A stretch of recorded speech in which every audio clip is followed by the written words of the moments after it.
Buenos días. Bueno, como se conversaba en la introducción de esta charla, trata de un tema que los que hemos desarrollado aplicaciones web está siempre presente, sobre todo cuando tenemos que lidiar con sistemas legacy, con bases de datos, sistemas legacy, y también cuando tenemos que hacer algún tipo de integración con otros sistemas, que son nuestras fuentes de datos. Para tratar este tema, me gustaría retroceder bastante en el tiempo y para ello, digamos, pensar en el año 1963, cuando se inventó y se publicó la tabla ASCII. Esta tabla ASCII técnicamente usa 7 bits para definir 128 caracteres.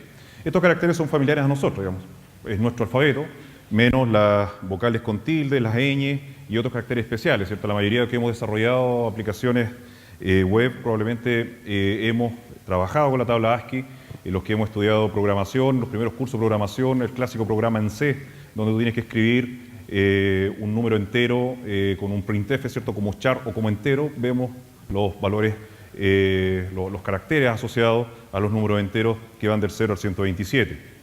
El problema de la tabla ASCII, bueno, en un principio fue una muy buena definición, pero el problema que generó es que al dejar un bit disponible para, entre comillas, un libre uso, sin una definición clara de qué se debería usar, empezó a ser usado de distintas formas. Por lo tanto, tuvimos distintos usos extendidos de la tabla ASCII. ¿Ya? Este tema parecía bueno, ¿cierto? Un proveedor de hardware y de software tomaba la tabla ASCII y decía, mira, en este país se usan estos símbolos, podemos usar este bit extra para agregarlo, y así hacemos crecer un poco la tabla ASCII y damos soporte para esta localidad con estos símbolos. ¿Cuál es el problema? Que al tener distintos usos e implementaciones, empezaron a ser propios de esa extensión de la tabla ASCII cuando yo quería transmitir esos archivos a otro lugar, porque se empezó a masificar Internet, ¿cierto? Ya a finales del, bueno, partió en 1970, digamos, después se empezó a masificar, por lo tanto empezó a ocurrir el intercambio de textos entre computadores, empezaron a ocurrir estos problemas de codificación de caracteres, porque no teníamos cómo interpretarlo. Una foto de la tabla ASCII que nos muestra los caracteres que comúnmente usamos, van desde la posición 32 principalmente, antes de la 32 son caracteres de control, y ahí tenemos los símbolos, ¿cierto? Los símbolos matemáticos, los números, las letras que van primero las mayúsculas, después los paréntesis y vienen las letras minúsculas. Si se fijan ahí no tenemos vocales con tilde, no tenemos ñ, que es algo que nosotros podríamos extrañar de este conjunto de caracteres. Basado en ASCII, como les comentaba, partieron muchas otras codificaciones, muchos otros conjuntos de caracteres, y entre esos uno bien famoso que es el Latin One, o ISO 8859-1, que debería serles conocido a ustedes, o en algún momento haberlo escuchado. ¿Por qué? Porque este conjunto de caracteres incluyó las vocales con tildes, la letra ñ, y se masificó su uso, principalmente en América, Europa Occidental, Oceanía, parte de África. No es raro encontrarnos acá con sistemas legacy o sistemas muy antiguos que tienen bases de datos por decenas de años que estén en ISO 8859-1 o Latin One. El mejor ejemplo que me tocó conocer muy en directo es el caso del Servicio de Impuestos Internos. Ustedes, si les toca interactuar, hacer integraciones con el Servicio de Impuestos Internos, que me tocó verlo directamente con el proyecto de facturación electrónica el año 2001-2002, cuando se definió el modelo, en ese momento se definió que el XML de factura electrónica es en codificación Latin One o ISO 8859-1. Eso trae una serie de consecuencias. ¿Por qué? Porque esta codificación de caracteres no es la estándar hoy en día. Si ustedes instalan un sistema operativo van a ver que esa codificación de caracteres no es la común. Y ustedes usan lenguaje de programación que genera texto en otra codificación de caracteres que no es esta. Y si pretenden generar textos para factura electrónica, van a encontrar con esta dificultad de tener que convertir caracteres, ¿ya? Esta codificación la quería mencionar por lo mismo, digamos, porque es muy común en nuestro mercado y es muy probable que ya se hayan topado con ella. Bueno, esta codificación también es la base para otros conjuntos de caracteres como el de Windows 1252, que también es común, digamos. Dado que teníamos la tabla ASCII, que fue, digamos, limitada en un principio, pero dejó este bit libre que permitía hacer distintas interpretaciones, distintas implementaciones, entre ellas Latin One. Y se empezó a generar este caos de poder transmitir textos en Internet y que no se lograban descifrar ni interpretar correctamente en el destino, porque yo lo generaba con mi codificación de caracteres, lo escribía ese archivo, lo transmitía, y en el destino no lo podían interpretar como yo esperaba, sino que empezaban a ver estos símbolos raros que no lograban interpretarse. Dado este problema que se iba haciendo cada vez más masivo, nació Unicode. ¿Y qué pretende Unicode? Es incluir todos los caracteres de los sistemas escritos existentes, todos, incluyendo la historia, incluyendo un conjunto de caracteres que no tengan un uso actual, pero sí tuvo un uso en el pasado, con la intención de digitalizar la información, ¿ya? Entonces, la idea de Unicode es proveer un uso estándar para procesar, almacenar, intercambiar texto en cualquier lenguaje. Lo más importante de Unicode es que define un identificador único para cada carácter, ¿ya? Entonces, de esa manera, para los sistemas web que queramos desarrollar acá en Chile, como que se quieran desarrollar en comunidades árabes, en comunidades africanas, en comunidades asiáticas, van a tener el soporte para los caracteres que ellos deseen incluir en sus documentos, ¿ya? Por ejemplo, la versión 10.0 de Unicode de junio de este año considera 136.000 caracteres. Entre ellos hay 56 emoticonos que han ido de amplio uso. También incluye, aquí está, digamos, el resumen de la presentación de Unicode, versión 10. Si se fijan ahí, o después pueden revisar los slides, está el detalle, digamos, de lo que incluye, sobre todo como conjunto de caracteres para motivos históricos de ciertas comunidades. Pero ahí abajo, si se fijan, aparece el Bitcoin, también como un carácter que se agregó, digamos, un símbolo dentro de Unicode, ¿ya? Este trabajo de la codificación de caracteres es algo bastante dinámico. Esta noticia es de ahora, de hace unos meses. Se sigue trabajando en las nuevas versiones, ¿ya? Y entre otras versiones aparece Rongorongo. ¿Ubican Rongorongo alguien? ¿Ha escuchado? De Rapa Nui, ¿no? En Rapa Nui se sigue investigando un sistema de escritura que es el Rongorongo y que está tallado, generalmente se transmite y se transmitió en su tiempo en tablas, madera, se tallaban los símbolos, ¿ya? Hay una iniciativa de incluir Rongorongo dentro de Unicode, ¿ya? Alguien lo propuso, dijo estos son los símbolos, no sabemos qué significan, porque la investigación sigue, digamos, todavía no sabemos qué significa, pero es un conjunto de símbolos de una comunidad que no lo está usando actualmente, pero por motivo histórico nos gustaría incluir dentro de Unicode, ¿cierto? Para dar soporte al material histórico que hay detrás de ello. Entonces, esto es uno de los ejemplos de lo que se está trabajando dentro de Unicode. Hay un montón de gente preocupada de esto, ¿ya? Y esto, digamos, debiese ser cercano a nosotros. Perfecto. Teníamos ASCII, dejó un bit disponible, muchas implementaciones, se generó el caos porque no teníamos cómo poder interpretar de buena manera lo que generaba un emisor de un mensaje, un emisor de texto. Aparece Unicode como iniciativa para darle un identificador a cada carácter. Tenemos la forma entonces, si todos nos unimos a Unicode, a poder codificar de buena manera, una manera estándar, el conjunto de caracteres, el texto que yo quiero transmitir. Bueno, pero ¿cómo lo hacemos esta transformación? ¿Cómo lo transmitimos? ¿Cómo tenemos el carácter, tenemos el identificador asociado al carácter, pero cómo lo llevamos a un conjunto de bytes para que se transmita y llegue al otro lado y de ese conjunto de bytes recuperemos carácter? ¿Con qué algoritmo hacemos eso? Y ahí aparecen las transformaciones UTF, ¿ya? UTF-8, UTF-16, UTF-32. En particular, voy a mencionar UTF-8, que es la más común y que probablemente ustedes están viendo que se está usando. Ustedes pueden ver que su sistema operativo está trabajando en UTF-8 y probablemente nunca le dijeron que trabajara en UTF-8, sino que venía la configuración de fábrica del sistema operativo. Probablemente sus editores de texto, sin que ustedes se den cuenta, está grabando archivos de texto en formato UTF-8. Y esto termina siendo lo más común actualmente para aplicaciones web. Algo importante de UTF-8 es que es compatible con la tabla ASCII en este primer conjunto de caracteres, que es la posición 32 a la 127, que si recuerdan ahí estaba todo el abecedario, las letras, números, símbolos, y entonces cualquier documento que legacy que esté en el formato de un conjunto de caracteres ASCII lo puedo interpretar sin ningún problema en UTF-8, ¿ya? Entonces tenemos esa compatibilidad hacia atrás también.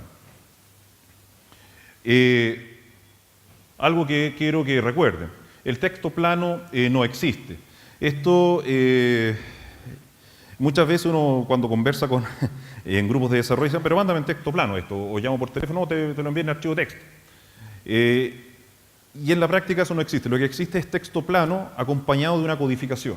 Te mando esto en texto plano en UTF-8, te mando esto en texto plano en Latin One.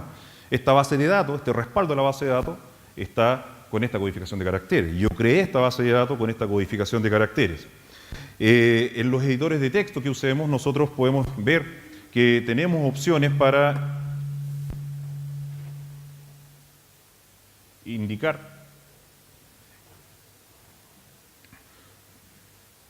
que estamos trabajando con alguna codificación de caracteres en particular, ¿ya? Podemos tomar un editor de texto. Por ejemplo, en este terminal, al ver los archivos que están en este directorio, tengo dos archivos con unos nombres algo claros de lo que tiene dentro, ¿cierto? Texto en Latin One o texto en UTF-8. Y yo puedo usar el comando file para ver qué es lo que tiene o qué me da información de este archivo. Y en este caso, supongo que se alcanza a leer, quizás no hay atrás. ¿Por ahí? Gracias. Se fijan ahí, dice que esto es un texto en esa codificación de caracteres. Si yo quiero ver el contenido, vemos que en ese caso tiene las vocales y a continuación en otra línea las vocales con tildes y ñ, ¿ya? Entonces existe el archivo de texto, en este caso, que tiene estas vocales, pero es un texto en ISO 8859. Y también podría haber el otro archivo. Se fijan, esto me indica que es un texto, pero que está en otra codificación de caracteres.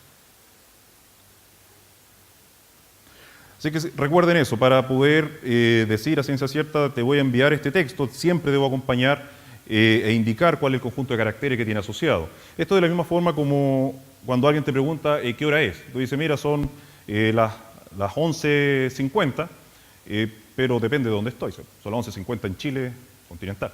Si alguien me pregunta en otra zona horaria, él no va a entender que son las 11:50 de acá o de donde sea. Una hora completa siempre va acompañada de su zona horaria, para que quede totalmente claro la hora que es. Y la pueda interpretar de otra manera o poder hacer la transformación a la zona horaria que él corresponda. Bueno, es un poco como la introducción de conjunto de caracteres, ASCII, ISO, Unicode como esfuerzo, cómo codificamos Unicode con los UTF, en particular con UTF-8, que es la recomendación actual. Ahora, ¿cómo se refleja esto en una aplicación web? En una aplicación web tenemos generalmente este diagrama muy simple, donde tenemos el servidor y el cliente. En el lado del servidor, acá a la izquierda, tenemos el sistema operativo, tenemos un servidor web que puede ser un proceso como Apache, Nginx, Internet Information Server o lo que estén usando. Hay un repositorio de datos como una base de datos que puede ser entonces MySQL, Postgres, Oracle, lo que se les ocurra, una fuente de datos como archivos también. Y en general hay un lenguaje de programación, que es el que recibe y procesa y aplica las reglas que se espera que el sistema haga. La comunicación es con el protocolo HTTP hacia el cliente, y el cliente acá también tiene un sistema operativo, y dentro de ese sistema operativo tiene un navegador. Ese navegador es el preferido del cliente, que puede ser Chrome, Internet Explorer, Firefox, etc. ¿Qué es lo que importa de este diagrama? Que cada una de las componentes que se dibujaron ahí tiene cierta responsabilidad en qué codificación de caracteres es la que se está usando. Cuando se instala un servidor, cuando se instala un computador y el sistema operativo, hay una opción de poder indicar cuál es el conjunto de caracteres por default que va a usar ese sistema operativo y cuáles otros más podría soportar, ¿ya? Hay que tener ojo de poder darnos cuenta de eso. Cuando instalo el servidor web, por ejemplo un Apache, en un computador que quiero que sea un servidor web, también tengo la opción de ir a la configuración de Apache y chequear la configuración del conjunto de caracteres que va a usar. Lo mismo pasa con la base de datos y lo mismo pasa con el lenguaje de programación. En el lado del cliente, el cliente lo más probable es que sea un usuario común y corriente que no se preocupa de la codificación de caracteres que está usando su navegador. Él simplemente abre el navegador y espera visitar sitios web y que esos sitios web se vea bien el contenido. Y no conoce más allá. Ahora, el caso de los que somos desarrolladores web, podemos ir a los menús y chequear ahí qué codificación de caracteres está usando el navegador. Y el navegador cómo lo decide, qué codificación usar. Eso también depende. Hay muchos algoritmos y va a depender de cada navegador el cómo lo decide. Vamos a ir analizando estos casos. En el caso del sistema operativo, lo que se recomienda es revisar la configuración de los locales o el locales. Entonces uno puede ejecutar el comando local en el servidor, en el sistema operativo que esté funcionando, y ahí puedo ver que hay una serie de variables definidas en ese sistema que en este caso, por ejemplo, dice que la codificación es UTF-8 la que estamos usando. Aparte puedo usar el local chart map para ver también definitivamente el mapa de caracteres que voy a estar usando. Así que es recomendable poder usar este comando dentro del servidor que estén usando. Para el caso de la base de datos, si vemos como ejemplo MySQL, podemos ver la configuración del servidor en el archivo propio de configuración que típicamente se llama my.cnf, en el directorio de configuraciones, típico que es dentro del HTC en ambientes Linux, y podemos ver que ahí hay una configuración para indicar el conjunto de caracteres del servidor y además el Colation asociado, que es los algoritmos que voy a usar para hacer las comparaciones de los textos, pero más bien el conjunto de caracteres es el que define qué Colation puedo usar, pero lo importante es el conjunto de caracteres principalmente. También si me pasan un servidor donde yo tengo que instalar ahí mi aplicación web, típico caso con un hosting, yo me debiese poder conectar y ver cuáles son los charts disponibles que tengo dentro de esa base de datos. Y también debería indicar el charset que voy a usar cuando creo la base de datos. Y ahí también al crear las tablas y también al crear las columnas. En algunos casos, no me ha tocado verlo directamente, pero es posible crear tablas dentro de la base de datos con columnas y cada columna puede tener una codificación de caracteres distintos. Es decir, yo podría almacenar textos, por ejemplo, de una codificación y otra en la misma tabla. Sentencias SQL es que nos ayuda a ver qué conjunto de caracteres están disponibles. Por ejemplo, para el caso de UTF-8, os mostraría esto, una instalación estándar de MySQL. Más abajo está el create de la base de datos, en donde se indica que se está creando la base de datos con nombre ejemplo-UTF-8 y el conjunto de caracteres a usar es UTF-8. En el servidor web hay que tener bastante ojo, digamos, porque uno como cliente con su navegador habla con el servidor web el protocolo HTTP. Y en el protocolo HTTP hay distintas versiones y dentro del protocolo HTTP la comunicación que hay tiene cabeceras y tiene cuerpo. En la cabecera se puede incluir una cabecera que es el content type, que es cuando yo como cliente le hago una petición al servidor web, él me responde, y en ese content type se incluye, bueno, la naturaleza de lo que voy a recibir. Si es HTML, va a ser un text HTML acompañado de un atributo charset que va a indicar el conjunto de caracteres que se usa para ese documento. Algo importante, el default es ISO 8859-1 para HTTP versión 1.1. ¿Ya? Así que es muy importante que lo indiquemos en nuestro servidor web, en la configuración de nuestro servidor web, cuál es el conjunto de caracteres que vamos a estar usando, si es que no es ISO 8859-1. Bueno, ahí abajo hay un screenshot de la documentación misma de Apache para la configuración ahí del default charset. Algo importante al momento de hacer una aplicación web, al momento de programar. ¿Yo de qué me debiese preocupar? Primero, el entorno de desarrollo. Típicamente una aplicación web, si estamos trabajando en un grupo, vamos a estar usando probablemente un entorno de desarrollo, algún IDE, ¿cierto? Un Eclipse, un IntelliJ, un NetBeans o algún otro entorno de desarrollo gráfico que probablemente les va a permitir a ustedes escribir en su lenguaje de programación preferido, con ayuda de sintaxis, compilaciones automáticas, pero siempre es bueno fijarse qué codificación de caracteres están escribiendo el código fuente. ¿Por qué? Porque si están incluyendo textos que van a terminar recibiendo el cliente, esos textos van a quedar en esa codificación.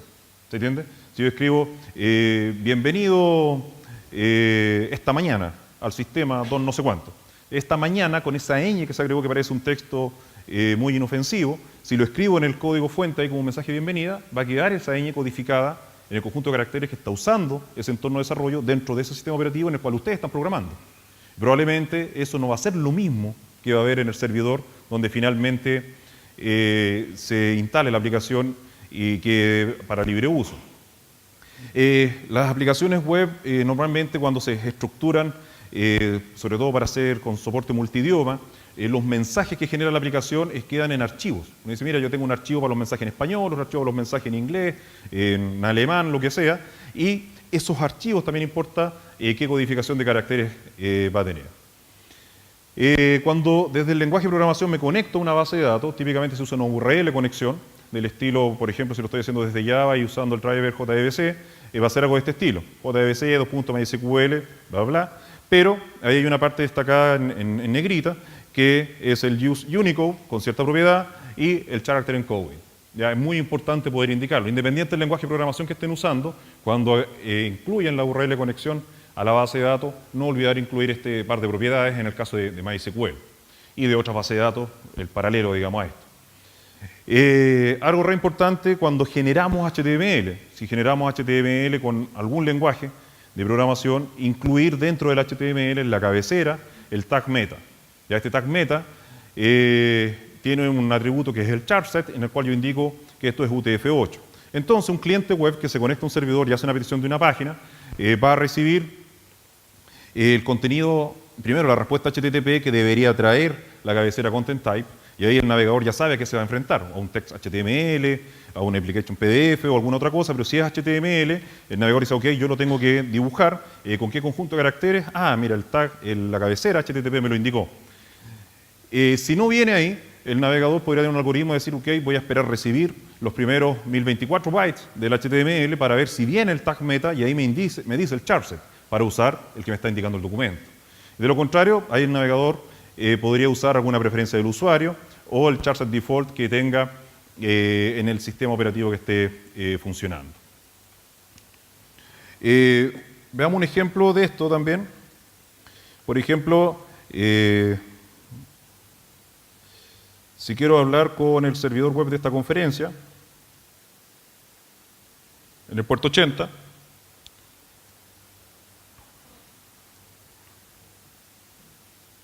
y ahí me conecté, entonces ahora podría hablar HTTP con él. Le digo, mira, vamos a hacer una petición GEAD porque nos interesa el HTML, es más bien ver las cabeceras, hablando HTTP 1.1, y tú, el otro cabecero te envía que tú eres el host starconf.com. Esperaría recibir la respuesta y ya la recibí, ¿ya? Y lo que recibí es la cabecera, o sea, la cabecera de la petición HTTP que yo hice, porque hice el método GET y no GET. Y si se fijan acá, me dice que el content type es text HTML. Ahí sería recomendable agregar punto y coma, charset, de lo que sea, digamos. Porque lo más probable es que el contenido del HTML que genera el sitio de la conferencia, que lo estamos viendo acá,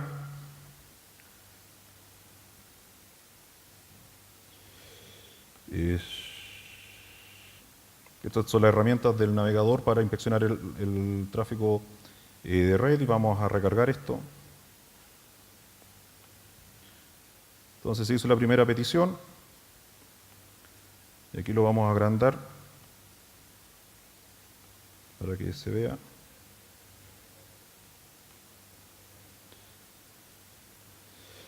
Aquí tenemos la misma respuesta, se fijan en el content type que dice text HTML, no viene con el charset, pero si miramos el código fuente, sí lo tenemos acá indicado, digamos, como el charset, ¿ya? Sería recomendable agregarlo también en la cabecera de respuestas del servidor web, que por lo que se ve acá está en un Amazon S3, el sitio de la conferencia. Recomendaciones. Sí o sí nos va a tocar convertir entre caracteres, digamos, dado que es muy probable que acá en Chile, con los sistemas legacy que hay en empresas con años de tradición, tengan bases de datos, fuentes de datos en una codificación de caracteres distinta a la que nosotros esperamos usar. Ahí hay una herramienta como iconf que nos permite llevar de un conjunto de caracteres a otro, ¿ya? Es bastante útil y va a ser el mejor esfuerzo, tampoco va a ser magia, digamos.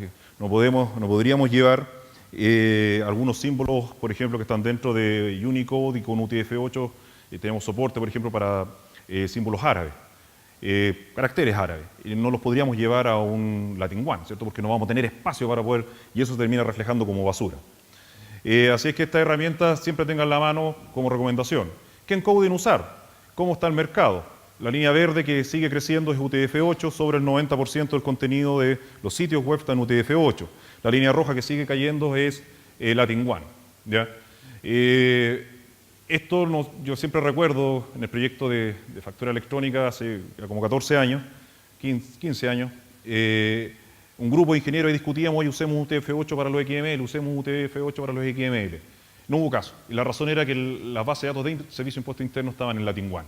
Entonces se quería seguir manteniendo soporte para esas bases de datos de contribuyentes, de historial tributario, en esa codificación de caracteres. ¿Qué tenemos ahora? Tenemos factura electrónica de exportación. Podremos generar XML para exportación desde hace unos años. ¿Qué pasa si el que recibe la exportación es un árabe? ¿Cómo agrego su razón social ahí, su nombre? ¿Se entiende? Entonces empiezan esas inconsistencias a ocurrir ahora, 15 años después de haber tomado esa decisión. Por otro lado, aquí estoy terminando, ¿qué dice la W3C? La respuesta rápida, use UTF-8. ¿Ya? Pueden ver toda la documentación, pero van rápido a la respuesta y use UTF-8. Muchas gracias.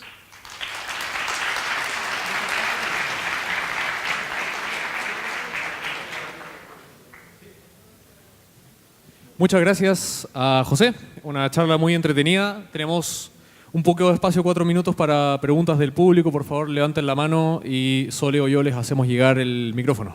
Acá tenemos la primera. Hola, buena charla. Mi pregunta es básicamente justo sobre el problema que acabas de plantear. ¿Cómo están planificando hacer esa migración de cambio de codificación de Latin One hacia UTF-8? Yo no trabajo en impuestos internos, pero me gustaría que se hiciera. La gracia es que herramientas del tipo ICOM, como la que se mencionó ahí, que se puede usar por línea de comando, es una herramienta que no tiene ningún problema para llevar de la codificación Latin One a UTF-8. ¿Ya? El camino de vuelta es lo complicado. Entonces, en ese caso estamos en un escenario, yo creo, ventajoso, si es que el Servicio de Impuestos Internos u otras empresas que están en la situación lo quieran hacer. Porque ir de un conjunto de caracteres más limitados como es Latin One a uno más amplio, sí tenemos ese soporte. Y cómo hace bien la conversión, identifica un carácter que dentro de Latin One tenemos la ñ, por ejemplo, pero su posición es distinta en UTF-8, pero ICOM sabe hacer esa conversión y podemos tenerlo de igual manera. ¿Ya? Hola. Aló, ahí sí. Buena charla. Quería preguntarte si puedes comentarnos alguna historia de terror que hayas sufrido con codificación de caracteres. Hay harta. Mira, tenía ahí un bookmark con sitios que... Este tema yo lo veo en las cátedras que hago y tengo un bookmark que es el más valorado por los alumnos, digamos, que son los sitios que funcionan mal, ¿cierto? O que tienen problemas de seguridad, problemas de encoding, etc. Mira, para mí la historia de terror que yo creo que sigue vigente son los casos de implementaciones de factura electrónica. ¿Por qué? Te comento, porque desde que cuando hice mi memoria ingeniero fue ese tema de factura electrónica en impuesto interno, implementando para NIC Chile el sistema que terminó siendo de la Universidad de Chile como contribuyente electrónico el año 2002-2003. Por lo tanto, yo la memoria que hice fue el desarrollo del sistema, la dejé pública, me empezaron a llegar muchas preguntas después, porque como estaba público, hicimos además una biblioteca open source de firma y de factura electrónica, digamos. Entonces también se empezaron a llegar muchas preguntas, y la cantidad de desarrollos que se echaban a la basura, porque las aplicaciones no firmaban bien el XML, y ellos me decían, pero si yo lo firmo bien, aquí está bien, lo valido con validadores de firma, y funciona bien, pero lo envío a impuesto interno y me dice firma inválida. Y con eso me van a despedir mañana si es que no logro aprobar esa firma. Yo miraba un poco y decía, oye, pero ¿qué código fuente está usando? Muéstrame el código, muéstrame esto. Y al final terminamos viendo los problemas de codificación de caracteres. Entonces esas historias de terror se siguen repitiendo y probablemente si ustedes se ponen a averiguar con empresas que han desarrollado sistemas de factura electrónica, van a ver que se toparon con ese problema, porque tienen que generar un XML en una codificación de caracteres que no es la común, no es la estándar hoy en día, y tienen que tomar esas precauciones y no siempre se toma. Por ejemplo, el caso de Java, si tú usas Java y quieres escribir archivo con Java, el default de Java es UTF-8. Los strings internamente son en UTF-16, pero genera UTF-8, entonces tienes que usar una propiedad por línea de comando, el "-d file.encoding Latin One, por ejemplo, para que la escritura de archivo, por mucho que tu string dentro de Java lo hayas declarado como Latin One, para que en el archivo queden como Latin One. De repente faltaba esa configuración para algunos casos. Y proyectos que se fueron a la basura, inversiones, por este tipo de problemas. A ver, tenemos espacio para una última pregunta bien corta. Acá. Como historia de terror, nosotros nos hemos enfrentado también al tema de distintas codificaciones y algunos de los desarrolladores mover algunos de los parámetros en algunas partes de la capa de conexión tiritan. ¿Cuál debería ser la estrategia para poder uniformar ante una situación de error de codificación? Mira, la recomendación, que era más o menos la última slide, yo digo, mira, tú estás con tu servidor web, con tu aplicación ahí, montada. Digamos. Primero revisemos, o sea, puede que esté funcionando bien por casualidad. Asegurémonos que, porque si está funcionando bien nadie lo va a tocar, ¿cierto? Pero asegurémonos que de verdad esté bien configurado y esto no sea una casualidad. Y ahí lo que se recomienda es partir de la capa más baja del servidor, que es la configuración del sistema operativo. Aquí el ejemplo que había con el comando local sirve para sistemas operativos basados en Unix, ¿cierto? Linux, Unix, si queda algún Solaris por ahí, o en OS X. Pero en ambientes Windows también se podría ver la configuración de caracteres que tiene. Luego, ver las componentes de mi aplicación web. Si uso una base de datos, ir, por ejemplo, a la configuración del MySQL, conectarme al MySQL, ver el soporte que tengo ahí y luego ver las aplicaciones que yo desarrollo. Cómo están los archivos de texto de propiedades, de mensajes que terminan yendo al usuario. Y finalmente hacer un test uno mismo, como el que hicimos recién, de hacer una petición al servidor web de mi aplicación, ver la cabecera HTTP cómo viene y que me diga el conjunto de caracteres que debiese ser el que yo espero que venga ahí. Y además dentro del HTML que yo genero, venga también la cabecera HTML con el tag meta y el charset indicado. O sea, por lo menos esa cadena a recorrer. Ahora, todo eso puede estar bien. Pero si te toca un usuario que va a la codificación de caracteres y dice quiero ver esto en Latin One y tú lo tienes en UTF-8, no hay caso. Ahí no tenemos mucha alternativa como manejarlo.